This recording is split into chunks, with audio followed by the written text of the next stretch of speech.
You don't have to burn books to destroy a culture. Just get people to stop reading them.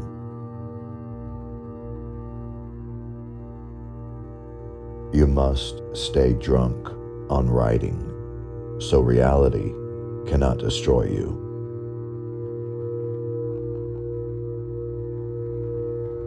I have never listened to anyone who criticized my taste in space travel, sideshows, or gorillas. When this occurs, I pack up my dinosaurs and leave the room.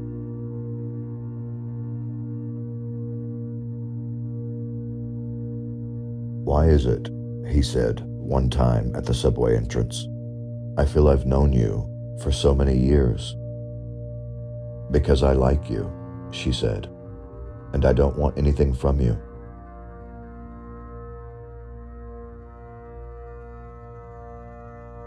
We are cups, constantly and quietly being filled. The trick is knowing how to tip ourselves over and let the beautiful stuff out.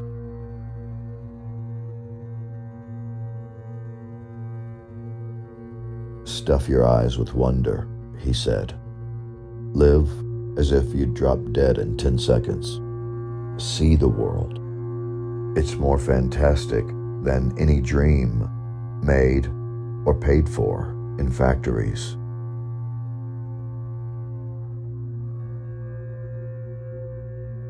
"Everyone must leave something behind when he dies," my grandfather said. "A child, or a book, or a painting, or a house, or a wall built, or a pair of shoes made, or a garden planted. Something your hand touched in some way, so your soul has somewhere to go when you die. And when people look at that tree or that flower you planted, you're there. It doesn't matter what you do," he said, "so long as you change something from the way it was before you touched it into something that's like you after you take your hands away. The difference between the man who just cuts lawns and a real gardener is in the touching," he said. The lawn cutter might just as well not have been there at all. The gardener will be there a lifetime.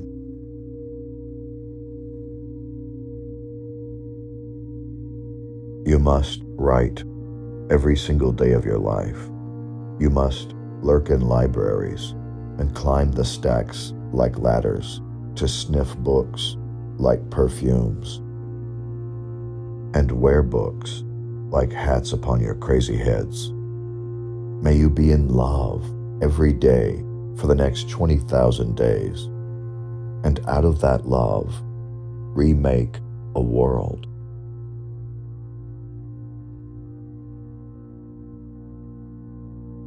We need not to be let alone.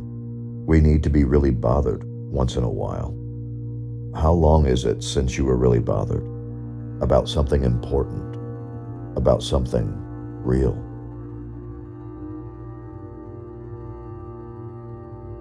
There is more than one way to burn a book, and the world is full of people running about with lit matches.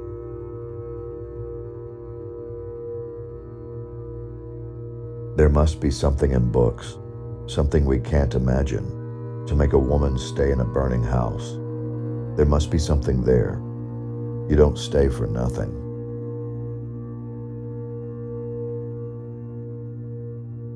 If we listened to our intellect, we'd never have a love affair.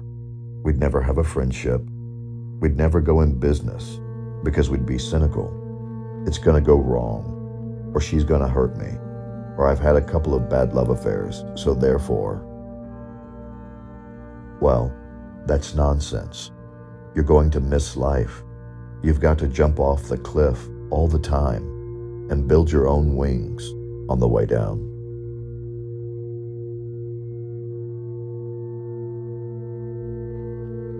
Some people turn sad awfully young. No special reason, it seems.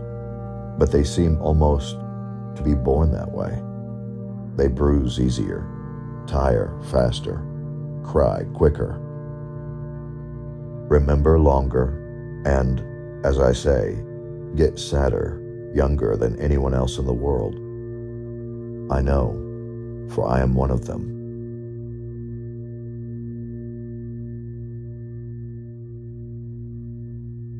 If you want to write, if you want to create, you must be the most sublime fool that God ever turned out and sent rambling. You must write every single day of your life. You must read dreadful dumb books and glorious books and let them wrestle in beautiful fights inside your head. Vulgar one moment, brilliant the next. I wish you a wrestling match with your creative muse that will last a lifetime. I wish craziness and foolishness and madness upon you. May you live with hysteria and out of it make fine stories, science fiction or otherwise.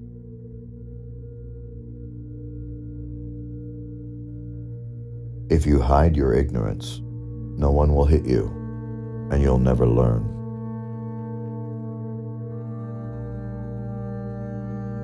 We cannot tell the precise moment when friendship is formed.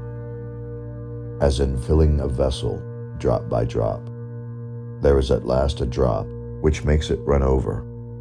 So in a series of kindnesses, there is at last one which makes the heart run over.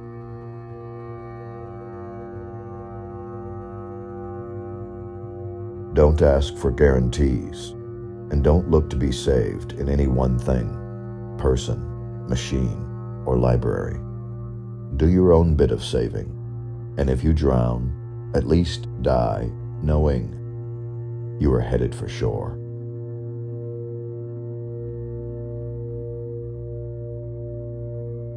Learning to let go should be learned before learning to get. Life should be touched, not strangled. You've got to relax. Let it happen at times, and at others, move forward with it. With school turning out more runners, jumpers, racers, tinkerers, grabbers, snatchers, flyers, and swimmers, instead of examiners, critics, knowers, and imaginative creators, the word intellectual, of course, became the swear word it deserved to be.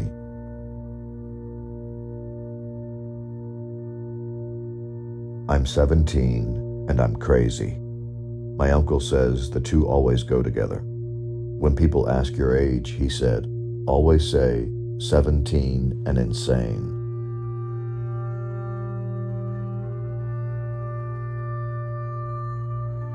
The magic is only in what books say, how they stitched the patches of the universe together into one garment for us.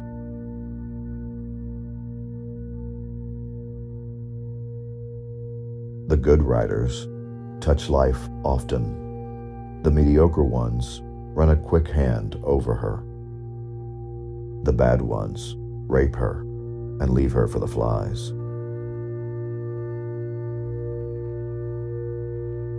We are an impossibility in an impossible universe.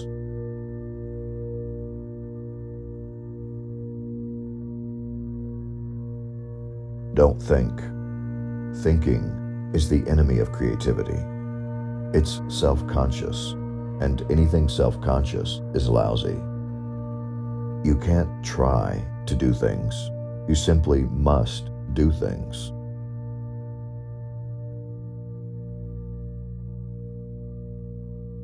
But you can't make people listen. They have to come around in their own time, wondering what happened and why the world blew up around them. It can't last.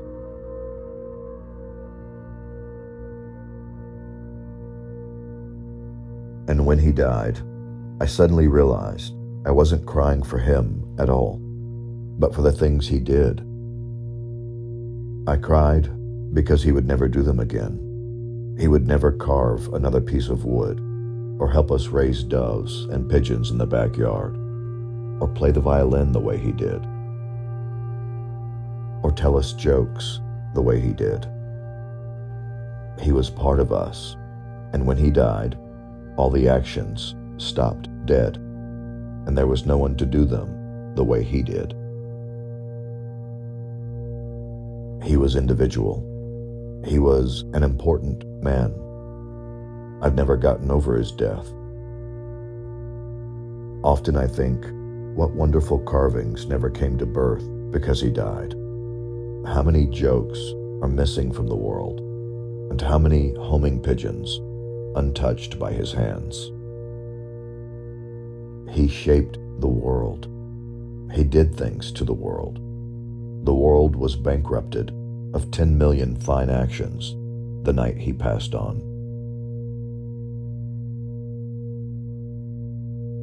The books are to remind us what asses and fools we are. They're Caesar's Praetorian Guard, whispering as the parade roars down the avenue, "Remember, Caesar, thou art mortal." Most of us can't rush around talking to everyone, knowing all the cities of the world. We haven't time, money, or that many friends. The things you're looking for are in the world, but the only way the average chap will ever see 99% of them is in a book. I don't believe in colleges and universities. I believe in libraries, because most students don't have any money. When I graduated from high school, it was during the Depression, and we had no money.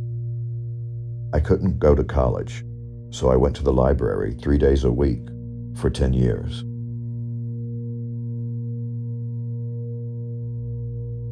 Your intuition knows what to write, so get out of the way. It was a pleasure to burn. Insanity is relative. It depends on who has who locked in what cage. A good night's sleep, or a 10-minute brawl, or a pint of chocolate ice cream, or all three together, is good medicine.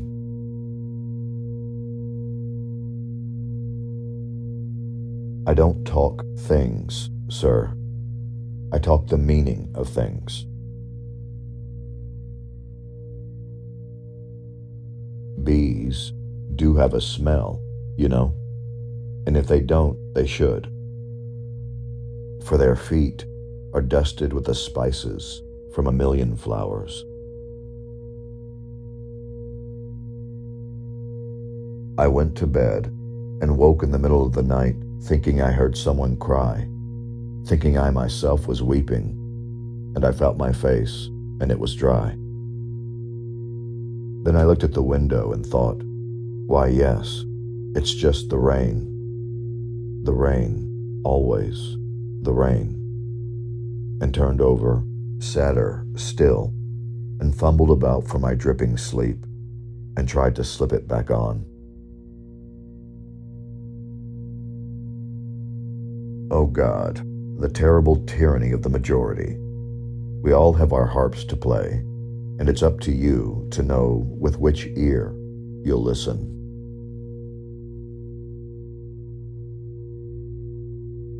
There's no use in going to school unless your final destination is the library.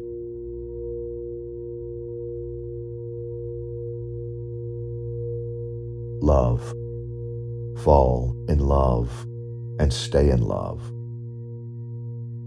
Write only what you love and love what you write. The word is love. You have to get up in the morning and write something you love, something to live for.